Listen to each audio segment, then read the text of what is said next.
स्वागत है मेरे नए वीडियो में। और आज के इस वीडियो में हम लोग क्लास 12 साइंस केमिस्ट्री का लेसन नंबर 3 जिसका नाम है रासायनिक बलगतिकी, इस चैप्टर को थोड़ा और आगे बढ़ाते हुए इसी के एक नए टॉपिक के बारे में पढ़ेंगे।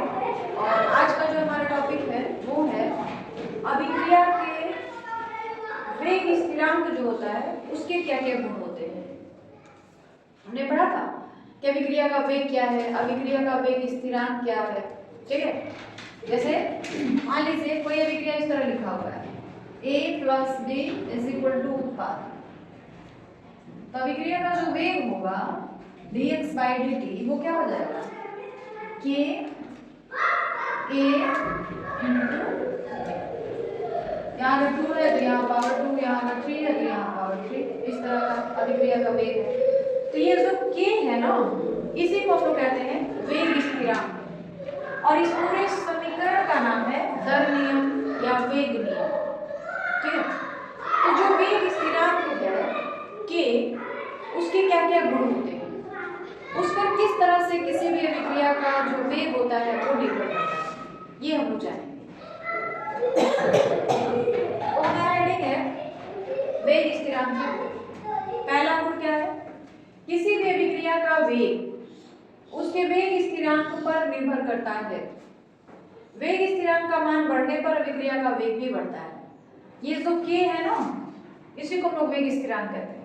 तो इसका मान बढ़ेगा जैसे जैसे अभिक्रिया का जो वेग है वह भी बढ़ेगा, और K का मान घटेगा तो अभिक्रिया का वेग भी घटेगा।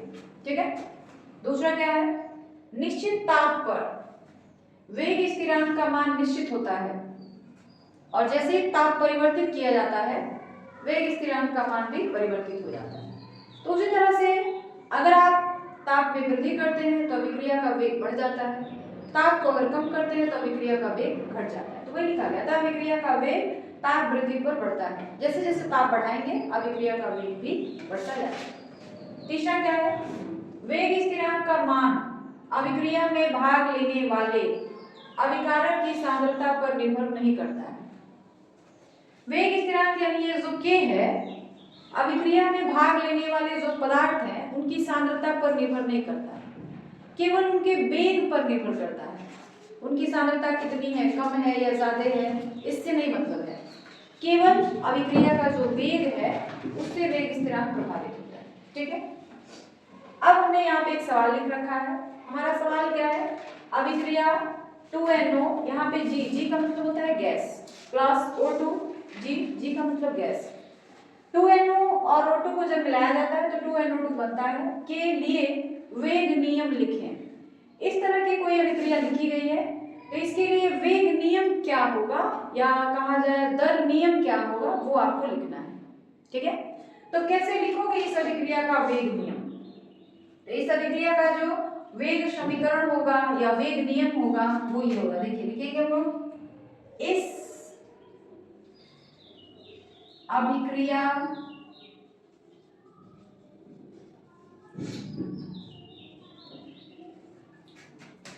के लिए वेग समीकरण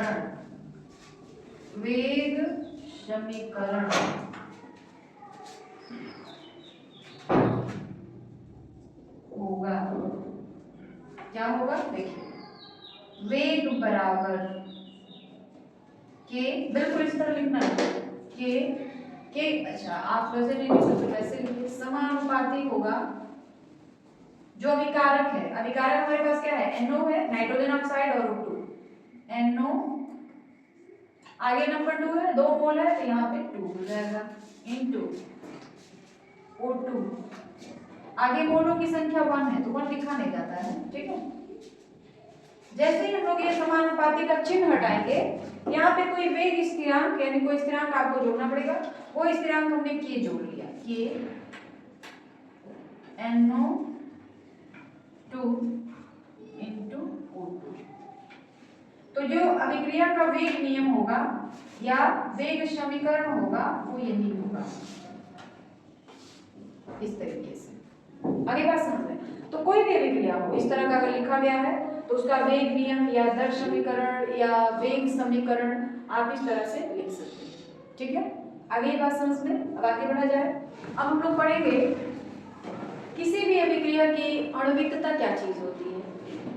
तो देखिए, रासायनिक परिवर्तन में भाग लेने वाले न्यूनतम अणुओं की संख्या उस अभिक्रिया की आणविकता कहलाती है। इसका मान ना तो शून्य होता है, ना कोई ऋणात्मक संख्या होती है और ना ही कोई भिन्न होता है। इसका मान हमेशा एक पूर्ण संख्या, जैसे 1 2 3 4 5 6 जो भी हो सकता है। कभी ऐसा नहीं होगा कि जो अभिक्रिया की आणविकता है वो 0 आ जाए या कोई निगेटिव नंबर आ जाए या कोई भिन्न आ जाए। यह जो संख्या होगी हमेशा एक कंप्लीट नंबर होगी, एक पूर्ण संख्या होगी। ठीक है। अब अभिक्रिया में भाग लेने वाले अणुओं की संख्या के आधार पर अभिक्रिया को 3 भागों में बांटा गया है। पहला, एकाणुक अभिक्रिया। एकाणुक मतलब एक ऐसी अभिक्रिया जिसमें अभिकारक का केवल एक अणु ही भाग लेता है, वैसी अभिक्रिया को हम लोग कहते हैं एकाणुक अभिक्रियाएं। जैसे PCl5 gives out PCl3 plus PCl2। Phosphorus pentachloride को अगर हम लोग थोड़ा सा गर्म कर दें तो वह वियोजित हो जाएगा और वियोजित होने के बाद 2 पार्ट में डिवाइड हो जाएगा, 2 भागों में बट जाएगा। एक होगा PCl3 यानी फास्फोरस ट्राइक्लोराइड और दूसरा होगा क्लोराइड या क्लोरीन गैस भी आप कह सकते हैं। उसके बाद द्विअणुक अभिक्रियाएं, वे अभिक्रियाएं जिसमें अभिकारक के केवल 2 अणु भाग लेते हैं। अभिकारक कई सारे हैं लेकिन सारे अभिकारक भाग नहीं लेते हैं, उसमें केवल 2 ही अणु जो होते हैं वो भाग लेते हैं। वैसी अभिक्रिया को हम लोग द्विअणुक अभिक्रियाएं कहते हैं। जैसे H2 + I2 = 2HI। हाइड्रोजन और आयोडीन को आपस में जब हम लोग मिलाते हैं तो हाइड्रोजन आयोडाइड बनता है जो कि एक गैस है। इस अभिक्रिया को हम लोग द्विअणुक अभिक्रिया कहेंगे। और उसके बाद है त्रिअणुक अभिक्रियाएं। वे अभिक्रियाएं जिसमें अभिकारक के 3 अणु भाग लेते हैं, वैसी अभिक्रियाओं को हम लोग त्रिअणुक अभिक्रिया कहते हैं। जैसे कार्बन मोनोऑक्साइड और ऑक्सीजन दोनों आपस में अभिक्रिया करते हैं तो कार्बन डाइऑक्साइड गैस का निर्माण होता है। 2 अणु कार्बन मोनोऑक्साइड के और 1 अणु ऑक्सीजन गैस का मिलता है तो उसे ही कार्बन डाइऑक्साइड गैस का निर्माण होता है और इस अभिक्रिया को हम लोग त्रिअणुक अभिक्रिया कहते हैं। तो ये बातें क्लियर हो गई कि आणविकता क्या है। और आणविकता के आधार पर जो अभिक्रियाएं होती है वो 3 तरह की होती है। आणविकता जो टॉपिक है ना बेटा आपके एग्जाम के लिए बहुत ज्यादा इंपॉर्टेंट है। अक्सर किसी भी अभिक्रिया की कोटि जो हम लोग आगे पढ़ने वाले हैं और अभिक्रिया की आणविकता में अंतर पूछा जाता है। अक्सर ये सवाल पूछा जाता है कि अभिक्रिया की कोटि और उसकी आणविकता में क्या अंतर होती है। तो अभी आपने पढ़ा कि किसी भी अभिक्रिया की आणविकता क्या चीज है। अब हम लोग आगे पढ़ेंगे कि अभिक्रिया की कोटि क्या चीज है। ठीक है, इतनी बातें समझ आ गई आपको? तो जल्दी से इसका स्क्रीनशॉट ले लीजिए, फिर हम लोग आगे बढ़े। अब हम लोग ये जानेंगे कि जो अभिक्रिया की कोटि होती है वो क्या होता है। अभी आपने जाना कि आणविकता क्या चीज है, अब हम लोग ये जानेंगे कि किसी भी अभिक्रिया की कोटि क्या चीज होती है। देखिए, अभिकारक अणुओं की वह संख्या जिसका सांद्रण रासायनिक परिवर्तन के परिणाम स्वरूप परिवर्तित होता है अभिक्रिया की कोटि कहलाती है। देखिए, कोई भी अभिक्रिया होती है तो उसमें कई सारे अभिकारक होते हैं, तो ये जरूरी नहीं है कि उत्पाद बनने में सारे अभिकारक जो होते हैं अपना अपना योगदान देते हैं।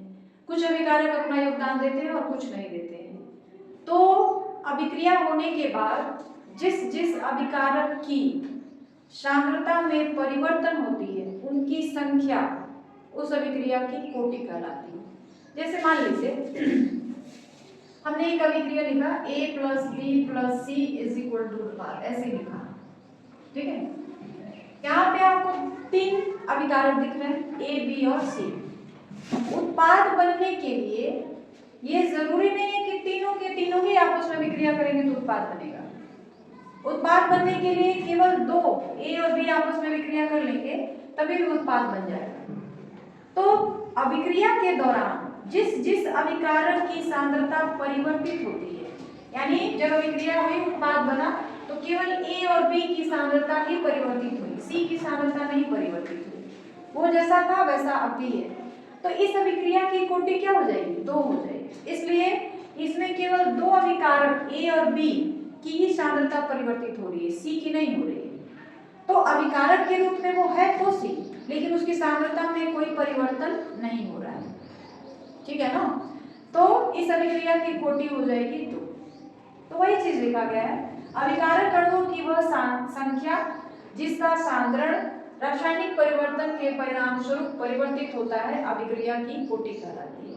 जितने अभिकारक हैं सबकी सांद्रता परिवर्तित नहीं होगी, कुछ ही अभिकारकों की सांद्रता परिवर्तित होगी, और जिनकी सांद्रता परिवर्तित होगी उनकी संख्या उस अभिक्रिया की कोटि कहलाएगी, ठीक है। आगे बात समझ में, तो जैसे यहाँ पे हमने एक एग्जांपल लिख रखा है, अभिक्रिया Na, N ये जो है A की मोलों की संख्या को बता रहा है, ठीक है। Mb, B जो अभिकारक है B, उसके मोलों की संख्या बता रहा है M। उत्पाद के लिए अभिक्रिया का वेग, तो अभिक्रिया का वेग हमने लिखा था K = A, उसके मोल की संख्या जो आगे दी रहेगी, इनटू होता है, यहाँ पे प्लस नहीं होता है, इनटू B मोलों की संख्या M हो गई। तो ये अभिक्रिया का वेग हो गया। अभिक्रिया की कोटि क्या होगी, तो जो अभिकारक की सांद्रता की जो संख्याएं हैं, ये अभिकारक है, ये भी अभिकारक है, इनका जो घात है M और N, इन दोनों को जोड़ दिया जाएगा, तो वह जो होगी अभिक्रिया की कोटि हो जाएगी।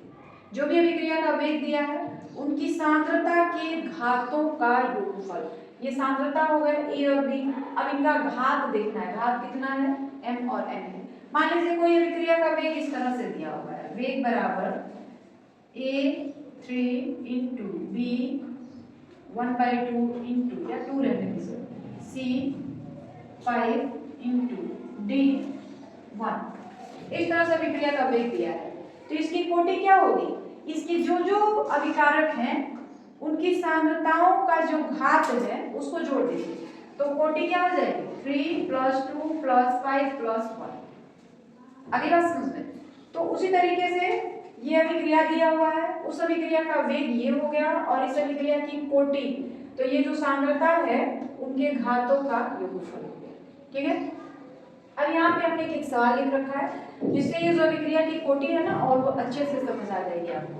सवाल है, एक अभिक्रिया A + B = उत्पाद के लिए वेग नियम या दर नियम R = K A⁴ B⁴ है, इस अभिक्रिया की कोटि क्या होगी।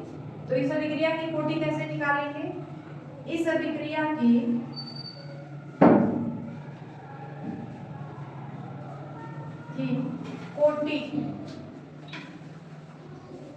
कोटि हो जाएगी अभिकारकों की